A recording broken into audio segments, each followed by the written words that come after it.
Good morning, Lake Highlands. Mr. Haynes, Mr. Elkier, Mr. Lewis, thank you for joining us from afar. All right, we're going to get started. I'm going to invite Mr. Greg Duval up to lead us in the invocation, and then Mr. Huddleston will lead us in the pledge. You bow your heads, please. Heavenly Father, we are ever thankful for each and every day. And during a time of challenge, but also of opportunity, we ask that you would be with this group of people who have gathered in an effort to serve your people. Help us to see those who need help. Help us to be that help. And just give us a heart that would reach out and seek out those who are struggling, and that we would be the kind word or the hand up, whatever the case might be that someone would need. Help us to be that individually and as a club collectively. We give thanks for people that step in to help our first responders, which we will hear about today, and all those who find ways to reach out and just show love and kindness. Help us to be about that. Help us to live each day trying to glorify you in all that we do. And we thank you for all that you've done for us, all the blessings you pour into us. Help us to turn those back around to others. In your son's name I pray. Amen. Amen. Thank you.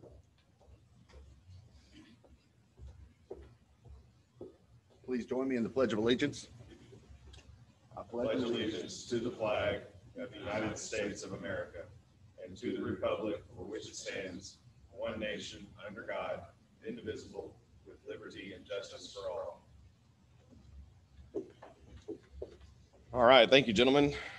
Appreciate that. Everybody's tired of hearing me give the invocation and say the pledge, so I'm going to try to find some willing volunteers as the weeks go on. Do we have any guests this morning? I don't see anyone that I don't recognize. We've got a handful of our newer members joining us again today, but we've kind of outed them several times. But if you see someone without a name badge on, make sure you introduce yourselves. Next week, they should have name badges per our intrepid membership chair who took the badges home but wasn't able to get to them. And as the former caretaker of the badge box, I can sympathize.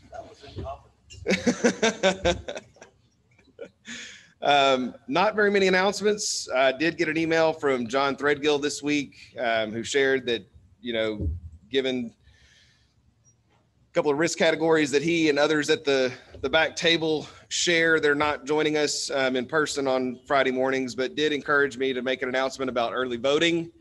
It starts on Monday, October 13th. The governor has extended early voting through October 30th. So you can vote early starting on the 13th and often until the 30th. And we've been encouraged to do that by one of our candidates this year on the ballot. So get out there and make it happen. I'm going to call up Mr. William Wolf with a quick announcement about the JFS North Texas Food Bank Barbecue Championship.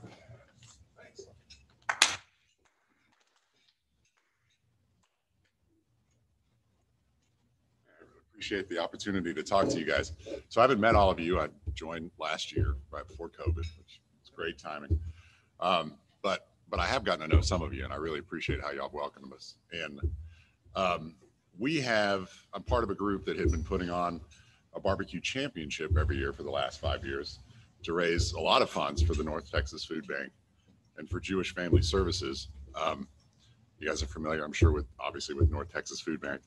So this year we've changed that a little bit, and we're actually doing pre-order barbecue. It's $12 a pound. It's actually a really good deal. It's kosher barbecue, so it's good meat. We've got a few hundred pounds actually ordered.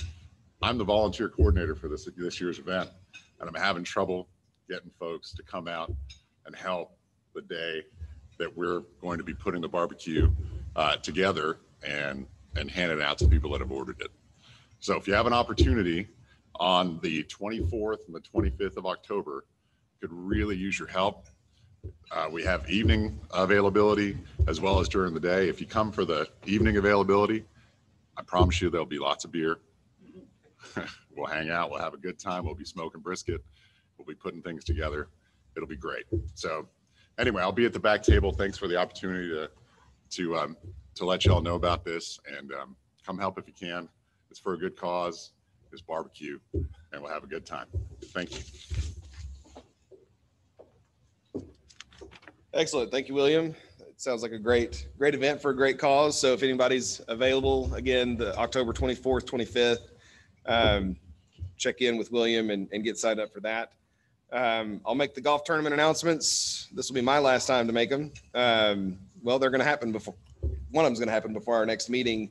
Family Compass, still scheduled for next Thursday, October 15th at Cowboys Golf Club. I know they've still got some team spots available. Family-compass.org is where you can get signed up for that, or get in touch with John Dietz, Patrick Brown, help you point you in the right direction.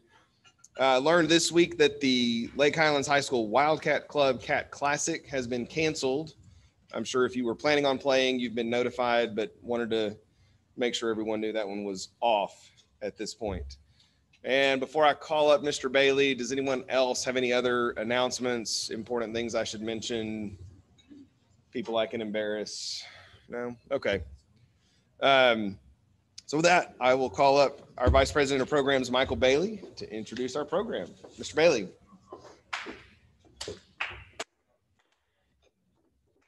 All right. Thank you. And good morning, Lake Highlands. We're happy today to welcome back Mark Duval from Box 4 Fire Buffs to give us an update. For those who missed Box 4's most recent presentation, and I do see some new faces here who probably weren't here for that. Box 4 provides rehabilitation services to our first responders on site at major fires and other large draws of first responders. And Mark will tell us a little bit more about what they've been doing this year in a COVID world.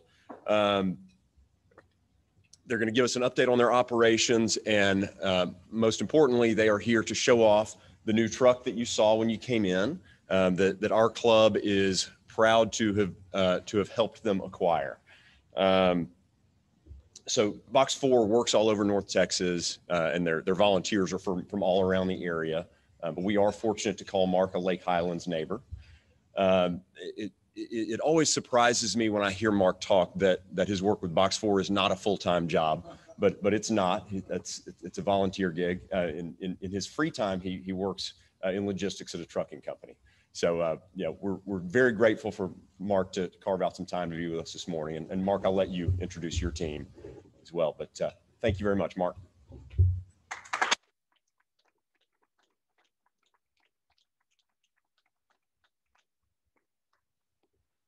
Thank you very much. Good morning. How's everybody doing? This is certainly an interesting year we've had so far. I kind of hesitated saying that because I hate to see what me saying that will bring up for the last quarter of the year, but hopefully it'll smooth out from here. I'm joined today by the rest of our board, Mike Hoskins, who is our vice president, and his wife, Karen Hoskins, who is our secretary treasurer. They are an integral part in making this happen. As I said, it amazes people when we talk about what we do, that it's not a full-time job, but it is volunteer work. But it feels like a second full-time job, taking care of our firefighters and police officers and federal agents whenever they need it. And this year it has been, we're about 30 runs slower than where we were at this time last year.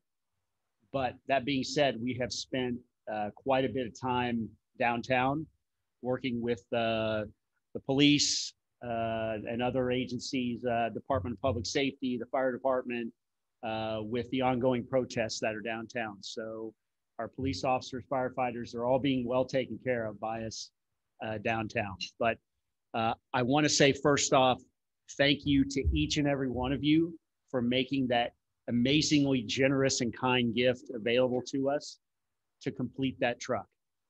It would not have been possible without your help. We were we were desperately needing to replace the vehicle that we had. Some of you that were here last time or may have seen us at fires know that we had a 2001 40 Econoline van front ambulance, which I kind of referred to as a zombie at times because I felt like you could drain all the oil and coolant out of it and it would still just keep going forever. Unfortunately, there were times we would get to an intersection and go to turn right, and I was afraid that half the truck would keep going straight and the other half would go right. It was getting that shaky driving it, so we needed to replace it. We worked for a while on fundraising, but coming to organizations like yours to get that funding was integral. It wouldn't have happened. And the fact that you all stepped up to support our first responders who are there for us every day and put their lives on the line for us every day just means the world to us. So Mike Hoskins was the design team for the truck.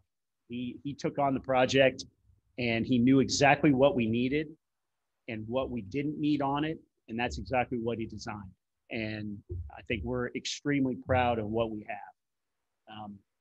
I don't want to keep anybody from their breakfast, but I think the main attraction of the morning is going out and looking at the truck. So if everybody wants to go out and look, we'll let you guys take a look and ask any questions you want and see the whole thing, see what you guys helped pay for.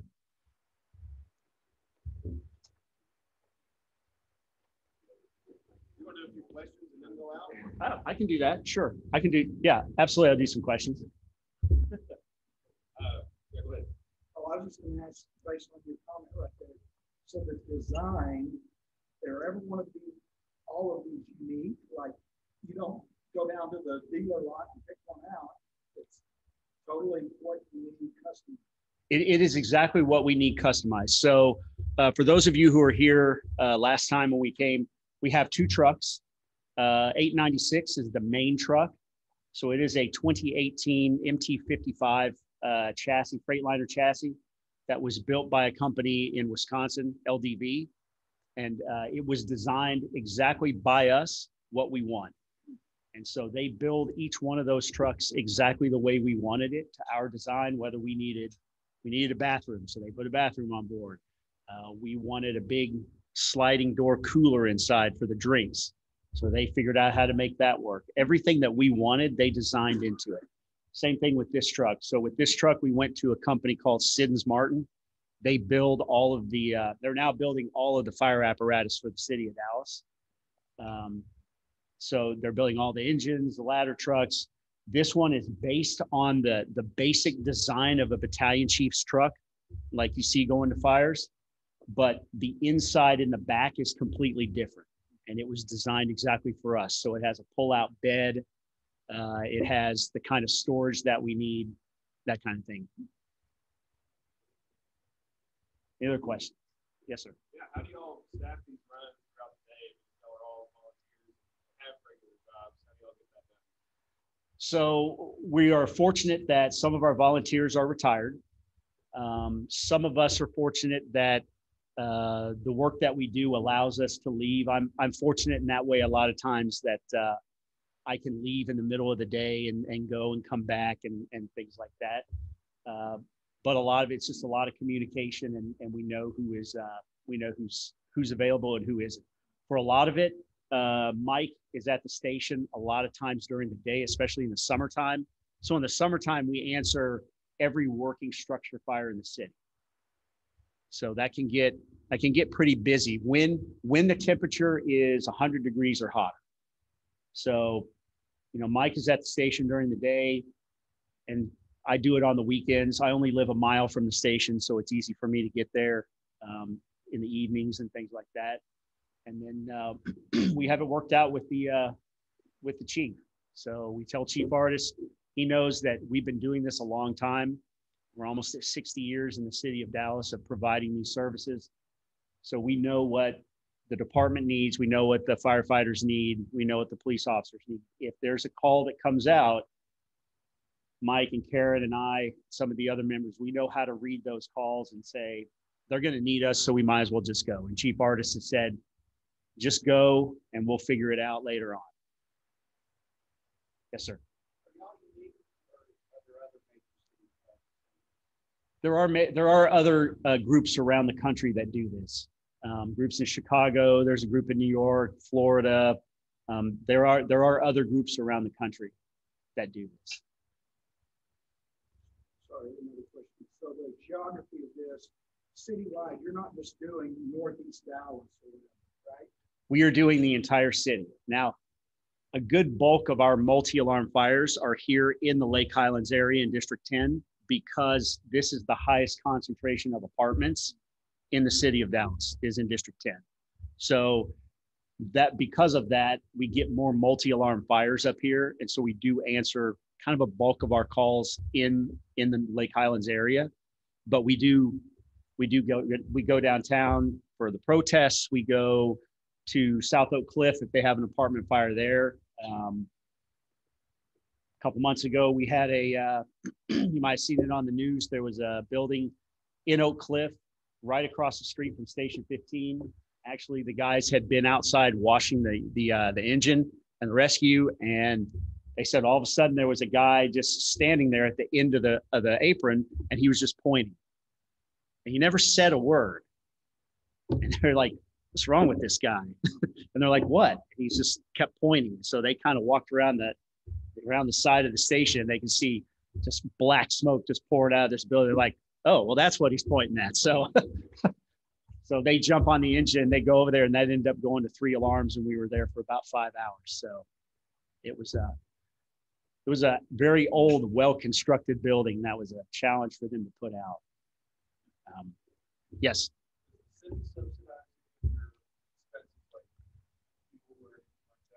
So the city pays for our fuel. That's provided for us, and they take care of maintenance on the truck that wouldn't be considered like warranty work. So major warranty work, we'd have to take it back to GMC or to Freightliner, but typical, preventive maintenance, oil changes, things like that, the shop down Dolphin Road can do that for us. And so that's nice. The bulk of our funding comes from the firefighters themselves. So twice a year, the chaplains pass the helmet around and lean on the firefighters for donations.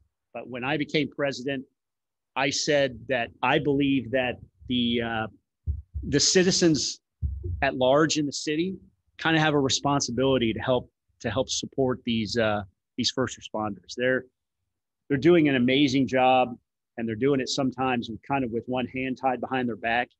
When we think about kind of funding and things like that go on in the city, and they just an amazing job every day, and they're putting their lives on the line for us, and it's they never know if they're going to come home at the end of the day.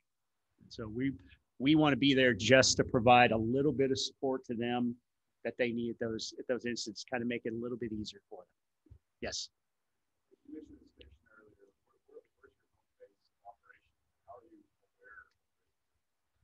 So we're based out of Station 28 at 8701 Greenville Avenue. We've been there for, since the 80s. We've been there for a long time. They have a bay that's for a ladder truck, but it's unused. And so we can put both of our trucks in there. So this one goes behind the big one. The way that we're notified of incidents is we all have an app on our phone called Active 911, and it's tied into communications in the basement of City Hall. And so if you were to call and say, my house in Lake Highlands is on fire, they're going to get your address. It's going to automatically pull the 3 closest engines, 2 closest ladder trucks, and 2 battalion chiefs. They're going to push a button. As soon as they push that button to dispatch it, it comes to our phones. Within about a quarter of a second, it pops up on our phones. So we get the run information with the address, and it pulls up a map. Technology is awesome. It used to be we had to go through a MapsCo. When I first started doing this 17 years ago, we had to pull up a MapsCo and try to find it if you didn't quite know the address. Nice thing is we've all been doing it long enough, and they assign what's called a box number to each fire. And the first 2 numbers in that box number is what they call the first up station. So if it was, say, close to my house, I live kind of off of Whitehurst and Meadow Knoll, it would be station 57. So the box number would start with 57. Well, I've been doing this long enough and I know where the majority of the stations are in the city. When I hear the box number, I pretty much know what part of town it is. So I have a pretty good idea of where I need to start looking to go. As far as box numbers, I couldn't tell you. There's some people who can, and the numbers refer to this many turns left, right, things like that, but I can't figure it out. Yes, sir.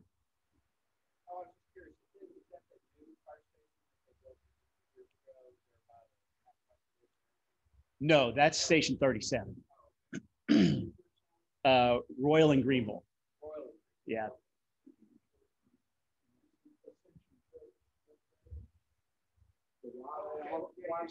Yep, all that right there along Greenville is right there. Yeah. Yes, sir.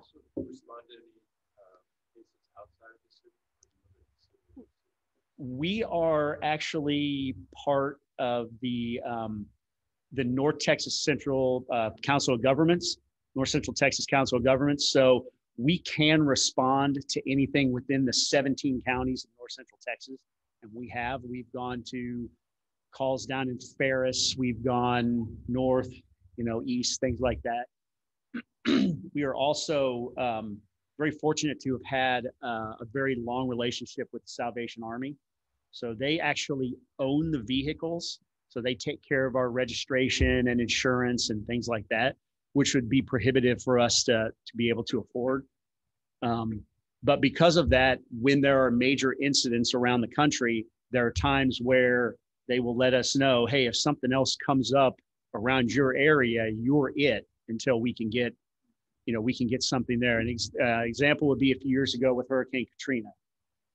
All of the Salvation Army canteens were in Louisiana, and they said, if anything comes up, it's on you. You've got to cover it until we get there. And so at that point, we have to coordinate with the city, but that's a good reason why we have 2 trucks. So we can take the main one and we can send it to an event like that. And then we can take the second one, leave it in service to service the city.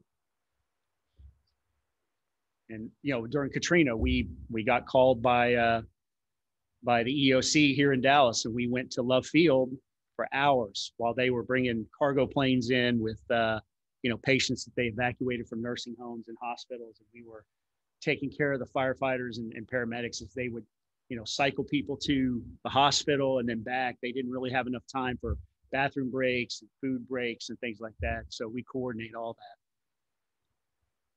Mark, we've got a number of new people in the club over time since you were here.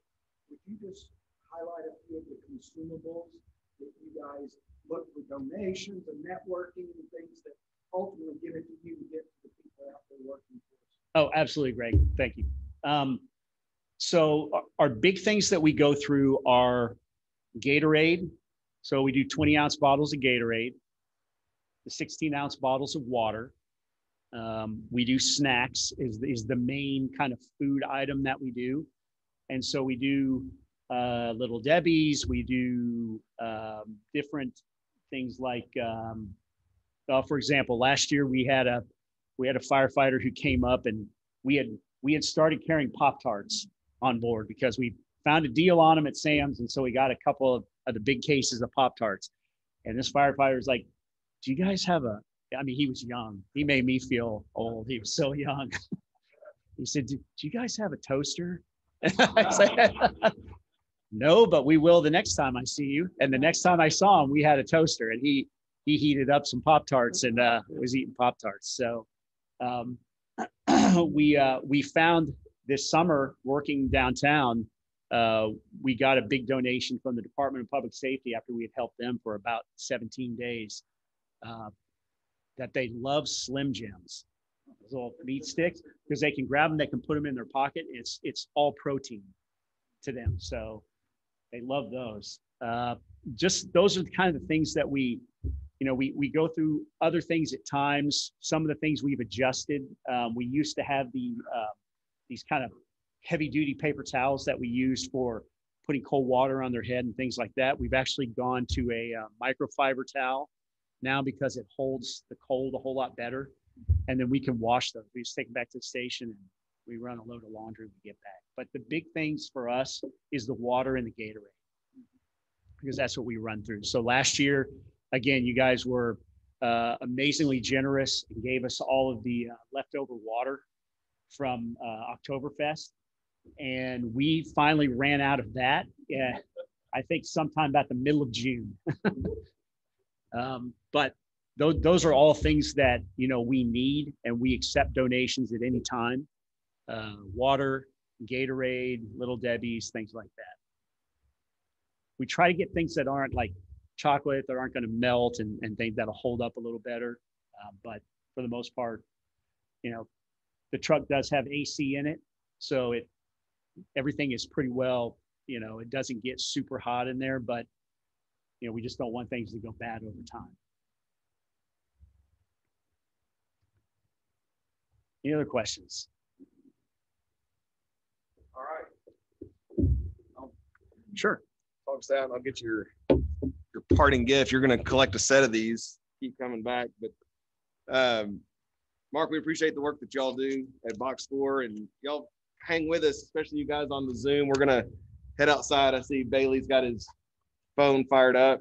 But as a token of our appreciation for what y'all do for the city and for our first responders and for being here this morning, Thank you. got a little coffee mug / koozie conversion in the box there. Thank you. And so we very much appreciate what y'all do, and glad to have you here this morning. It was our pleasure to make that donation this spring, right about the time, you know, the COVID pandemic was starting. We were trying to figure out, you know, kind of what the club's financial prospects looked like for the year, what we could do in terms of community service. And, you know, we kind of said, well, what are our core values, if you will, in terms of who we try to serve in the community? And it's first responders, and it's the prevention of child abuse.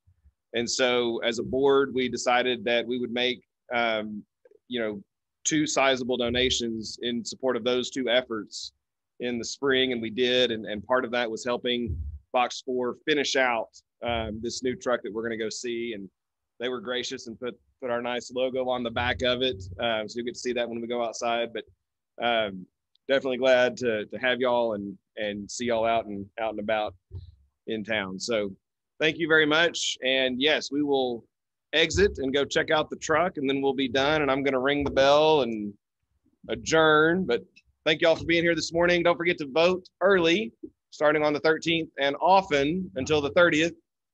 And JFS barbecue cook-off for the North Texas Food Bank, October 24th, 25th. I think that's it for the big stuff. So thank y'all.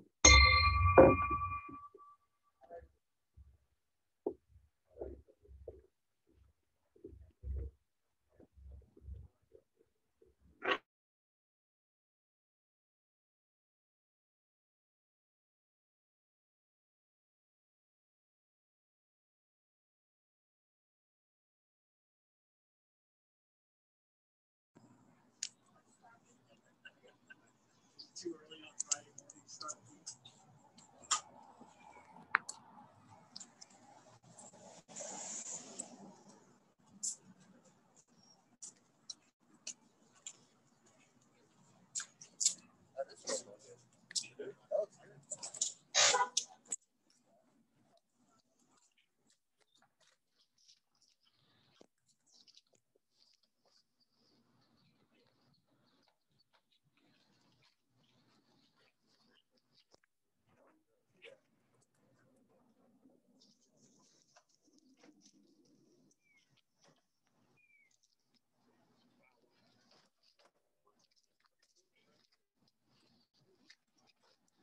As you see, we carry 2 coolers, 1 cooler Gatorade, 1 cooler water. Then over here, what we have is to get the firefighters and everybody out of the element, if it's raining or whatever. We have a 10 by 20 awning on this and a 10 by 10. We'll set those up. And then we also have a 10 by 20 awning on our big truck. And we're able to set those up 2 together. We have propane heaters we can stick in there. And in the wintertime, keep them warm. We carry extra chairs. We got about 30 chairs on our big truck. There's like 15 on this truck here. Then we carry extra water, Gatorade, stuff like that. Hey, Mike, you want to turn the lights on for him? Yeah. I mean, that's the best part, like driving these big red trucks. That's the best part. Put the lights on, right? Yeah. Oh, yeah. Oh, Bert. So when you guys roll out, you're there and they're on Yes. and then I take the food.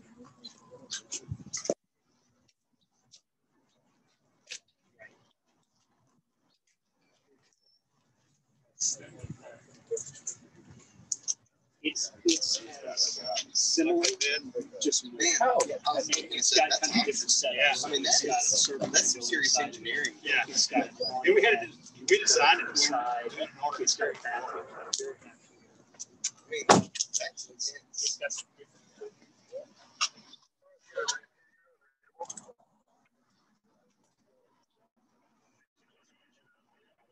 Oh, sorry. Are you doing the Zoom thing?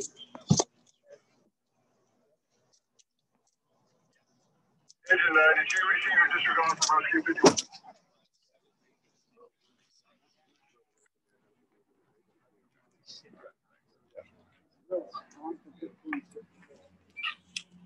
Watershed, all that stuff, and then go again. Before y'all go out on a run, are you throwing ice in the coolers, or does the coolers stay iced up for just a couple days? In the summertime, we keep them iced up in the summertime. Right now, not necessarily as much, because we throw ice on top of them. But the other truck that's in the station, it's plugged in all the time. So it's pulling enough power that we can keep the cooler going. So all those drinks are 34 degrees. Yeah, and the cooler's large enough that we can carry 1,000 bottles of Gatorade and water in that cooler. Oh, wow. So it's a huge, it's like a 7-Eleven type cooler is what it is. It's got Gatorade on one side, water on the other. Yeah. And we've got a freezer in there. And, we can haul about 20 bags of ice, something like that. That out for tailgates. For the right price. So what's it cost to build a truck like this all? It's about $100,000. So what are the main costs? I mean, obviously, Now the other one, Truck's expensive, man. yeah, oh, they are. like, Um, the other one costs $335,000. What is that? It's a big freight liner. Yeah. Oh, wow. Okay. This is the one with the fridge you were talking about? Okay. $335,000. And that's, I mean, Where do you keep that? that's a station. In the same location. You said there was one day that day house that freight liner. It's pretty big. It's a bay for For a ladder for a truck. full length Yeah. ladder truck, right? I just didn't think that with ladder truck. And we even have, No, so, the parking Yeah, in they park the behind each other. Yeah. Understood.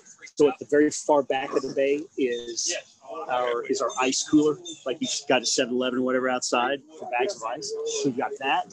And we've got this. We can open the back of this up. We can't slide the bed out. We open this up. And we have about, 4 feet between the two trucks, and the other truck goes not all the way up to the door, but pretty close to the door. So we got enough room that we can do anything with both trucks inside. So. Let me see if I can find a picture of it. It's shorter than an 18-wheeler. So it's not, so an 18-wheeler, your trailer is 53 feet long. It's a full-size one. And about 15, 20 feet for your tractor. Ours is not, it's not that big.